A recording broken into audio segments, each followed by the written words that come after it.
صرف 5 منٹ کا مدرسہ قرآن و حدیث کی روشنی میں 24 ربیع الاول۔ نمبر 1، اسلامی تاریخ۔ حضور صلی اللہ علیہ وسلم کی پیدائش کے وقت دنیا پر اثر۔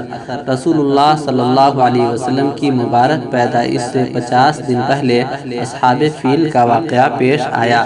شاہ یمن ابرہہ ہاتھیوں کے ایک بڑے لشکر کو لے کر بیت اللہ شریف کو ڈھانے کے لیے مکہ آیا، مگر اللہ تعالیٰ نے اس پورے لشکر کو تباہ کر کے بیت اللہ کی خود حفاظت فرمائی۔ مورخین کا بیان ہے کہ جس وقت حضور صلی اللہ علیہ وسلم پیدا ہوئے، ٹھیک اسی وقت کسریٰ کے شاہی محل میں سخت زلزلہ آ گیا اور اس کے 14 کنگرے گر گئے۔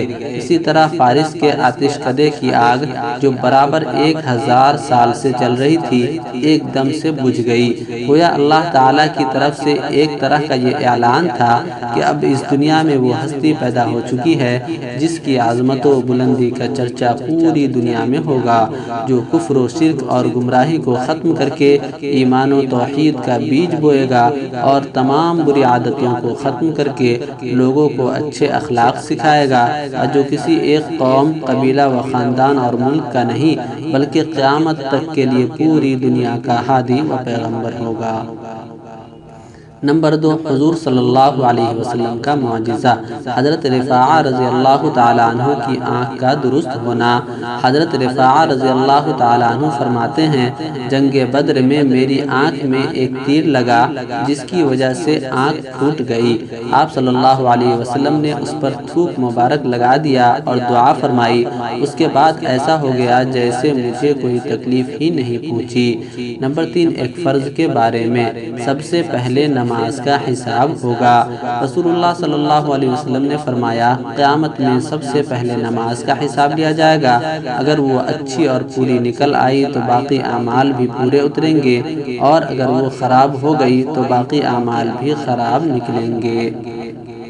نمبر 4، ایک سنت کے بارے میں۔ اچھی موت کی دعا۔ رسول اللہ صلی اللہ علیہ وسلم نے فرمایا، تکلیف اور بیماری کی وجہ سے موت کی آرزو مت کرو، اگر تم یہی چاہتے ہو تو اس طرح دعا کرو، اللہم احیینی ما کانت الحیات خیرا لی وتوفنی اذا کانت الوفات خیرا لی۔ ترجمہ، اے اللہ تو مجھے زندہ رکھ جب تک میرا زندہ رہنا میرے حق میں بہتر ہو، اور مجھے موت دے اگر مرنا میرے حق میں بہتر ہو۔ نمبر 5، ایک اہم عمل کی فضیلت۔ اللہ کی دی ہوئی روزی پر راضی رہنا۔ رسول اللہ صلی اللہ علیہ وسلم نے فرمایا، جو شخص اللہ تعالیٰ سے تھوڑی روزی پر راضی رہے، اللہ تعالیٰ بھی اس کی طرف سے تھوڑے عمل پر راضی ہو جاتے ہیں۔ نمبر 6، ایک گناہ کے بارے میں۔ لڑکی کی پیدائش کو برا سمجھنا۔ قرآن میں اللہ تعالیٰ فرماتا ہے، جب ان میں سے کسی کو بیٹی پیدا ہونے کی خبر دی جاتی ہے تو اس کا چہرہ رنج کی وجہ سے کالا پڑ جاتا ہے اور دل ہی دل میں گھٹتا رہتا ہے، اور جس لڑکی کی پیدائش کی اس کو خبر دی گئی ہے اس کی شرمندگی کی وجہ سے لوگوں سے چھپتا پھرتا ہے کہ اس کو ذلت گوارہ کر کے رہنے دے یا اس کو مٹی میں چھپا دے، وہ بہت ہی برا فیصلہ کرتے ہیں۔ نمبر 7، دنیا کے بارے میں۔ دنیا کا دھوکہ۔ قرآن میں اللہ تعالیٰ فرماتا ہے، اے انسان، تجھے اپنے رب کی طرف سے کس چیز نے دھوکے میں ڈال رکھا ہے کہ تو دنیا میں پڑھ کر اسے بھلائے رکھتا ہے، حالانکہ اس نے تجھے پیدا کیا اور پھر تیرے تمام اعضاء ایک دم ٹھیک انداز سے بنائے، پھر بھی تو اس سے غافل ہے۔ نمبر 8، آخرت کے بارے میں۔ جنت کی نہریں۔ رسول اللہ صلی اللہ علیہ وسلم نے فرمایا، جنت میں ایک نہر پانی کی، ایک شہد کی، ایک دودھ کی اور ایک شراب کی ہوگی۔ نوٹ: جنت کی شراب میں نہ نشہ ہوگا اور نہ اس میں بدبو ہوگی، بلکہ بڑی خوشبودار اور لذیذ ہوگی۔ نمبر 10، طب نبوی سے علاج۔ سب سے عمدہ غذا۔ رسول اللہ صلی اللہ علیہ وسلم نے فرمایا، بہترین غذا موسم کا پہلا پھل ہے۔